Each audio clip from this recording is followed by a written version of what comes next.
আমি ১০০% না, ২০০% সিওর যে আপনি যদি এই রেসিপি ট্রাই করেন, আপনার ভালো লাগবেই লাগবে। শুধু ভালো লাগবে এমন নয়, আঙুল চেটেপুটে খেয়ে ফেলবেন এবং যাদের খাওয়াবেন তারা পরবর্তীতে আপনাকে বারবার রিকোয়েস্ট করবে এই রেসিপিটি বানানোর জন্য।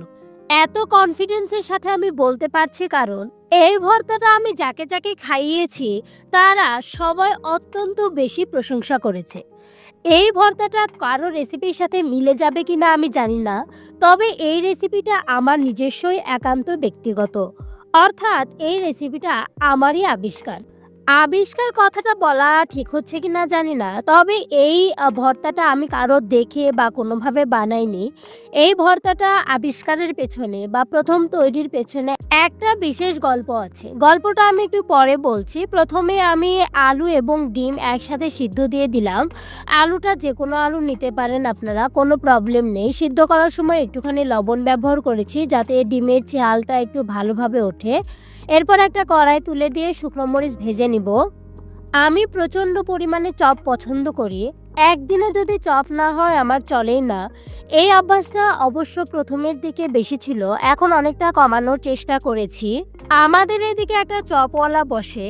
ওনার হাতের তৈরি চপ ছাড়া আমার কোনো চপই খুব একটা ভালো লাগে না। তো মাঝে তিনি যখন বসেন না, তখন চপকে খুব মিস করি। এবং যেহেতু এই খাবারটা আমার খুবই বেশি প্রিয়, তাই এই চপ বানানোর জন্য অনেকবার ট্রাই। আমাদের এদিকের চপগুলো একটু অন্যরকম হয়, মানে ওপরে বেসনের বা ময়দার কোনো পুর থাকে না। এই কারণে ভেঙে যাওয়ার সম্ভাবনা বেশি থাকে।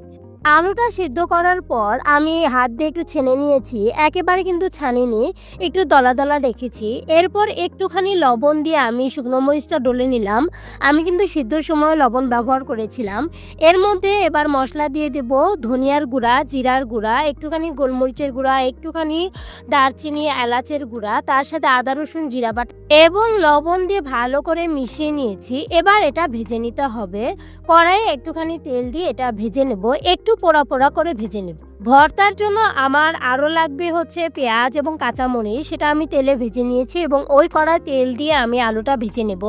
তো আমি আবার একটু গল্পে ফেরত যাই। একদিন আমি এরকম চপ বানাচ্ছিলাম, কিন্তু চপটা তেলে ছাড়ার সাথে ভেঙে যাচ্ছিল। সেই দিন কোনো একটা কারণবশত আমি ডিমও ভর্তা করছিলাম। তো চপগুলো যেহেতু একেবারেই ভেঙে গিয়েছিল, ভাবলাম ডিমের মধ্যে ওই চপের যে আলুগুলো সেগুলো দিয়ে দিই।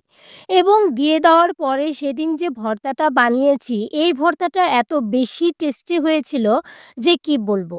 সবাই খেয়ে এত বেশি প্রশংসা করেছিল যে ওটা আমাদের একটা প্রিয় রেসিপিতে পরিণত হয়েছে। তো এভাবেই দুর্ঘটনাবশত এই রেসিপিটা আমার আবিষ্কার করা বা ১ম তৈরি করা।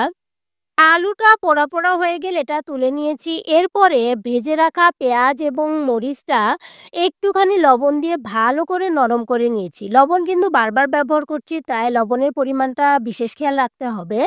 এরপরে ডিম নিয়ে এই ডিম হচ্ছে একেবারে ভেঙে নিয়েছি। ডিম কিন্তু আমি একটু দলা রেখেছি, দেখতেই পাচ্ছেন। এটা কিন্তু একেবারে মসৃণ করা যাবে না।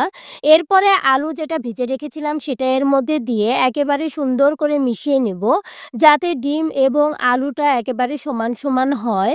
আমি কিন্তু এখানে ২টো ডিম ব্যবহার করেছি। আপনারা এই ২টো ডিম দিয়ে প্রায় ৬ থেকে ৭ জনের মতো ভর্তা বানাতে পারবেন।